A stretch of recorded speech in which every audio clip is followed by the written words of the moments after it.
Welcome to NerdAlert, the show that is now on a spaceship. I'm your host, Kim Horcher. This is Jason Charles Miller, who is such a special guest. We're going to have to interview him and talk about him because you have a very interesting career. You've told me 11 albums. You've done 4 solo albums. You've also worked as an actor, a voice actor.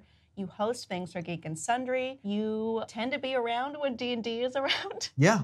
Okay, great. Interview over. Yeah, he's a cool guy. Bye. I'm sort of a jack of all trades.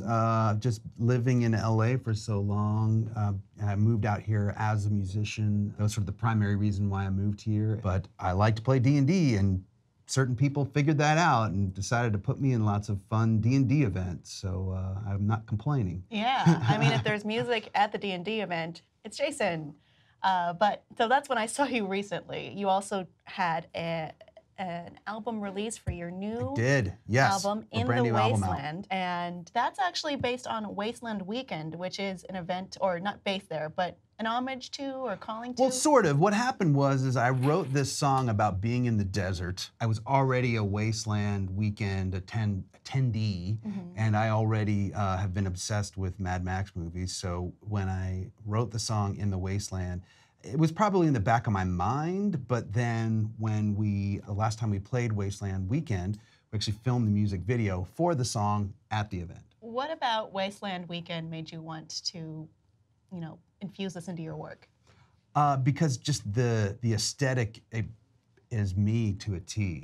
So, Which is? I don't know, desert cowboy, raider. I asked you a very hard question, which is immediately describe yourself in just a few words. But so this is your 4th solo album. You've also made several others under Godhead. You've been in duos before. Right. You do different kinds of, different styles of music even. Right, I write music for TV, movies, video games. I write a lot of the theme songs on Geek and Sundry too. So. Oh, you did? Which ones did you write? Let's see, Dick and Johnson, Critical Role, Talks Machina. You wrote the Critical Role song? I did, yeah. all versions. Oh man, that's cool. And you host your own show there called Starter Kit. I do, which I wrote the theme song to that too. Well, that would be weird if they didn't let me. If someone else wrote that, that would be weird. Or they just picked a generic song that you hear in commercials. Tell me about Starter Kit. So yeah, Starter Kit is a show that I host, and we teach noobs basically how to play role-playing games. We started with D&D, and I was the dungeon master. And then ever since then, what's been really great is any new game that we've shown, we've been able to bring the creator of that game to come then be the game master. That's awesome. So how do you find noobs for your show? We usually go through a list. Like, here's some interesting people that are noobs. Let's get them. That is so cool. So you have this very interesting, eclectic mix of things that you've done, and you were actually successful at it. How do you become kind of, dare I say, how do you become like a working nerd or a Renaissance geek? Just work really, really hard, I guess, and get really lucky. I'd say it's like 95% luck. Yeah, you know what, when people ask me, I say that too, but I think there might be more to it than we're saying. I'm not sure. Yeah. Is it competitive being a DM at Geek and Sundry since there are so many strong ones there? Oh yeah, and I don't even really look at it like that. I kind of look at myself as an anomaly. I don't look at anyone else as competition. I think we're all kind of part of the same family over there. Yeah. So. How did you get into, for instance, role-playing games? Early on, when I grew up in the woods of Virginia, and my closest neighbor was like a half-a-mile walk through the woods, but he played D&D. So you would go on a little adventure to... I would go on an adventure to just find somebody to play with.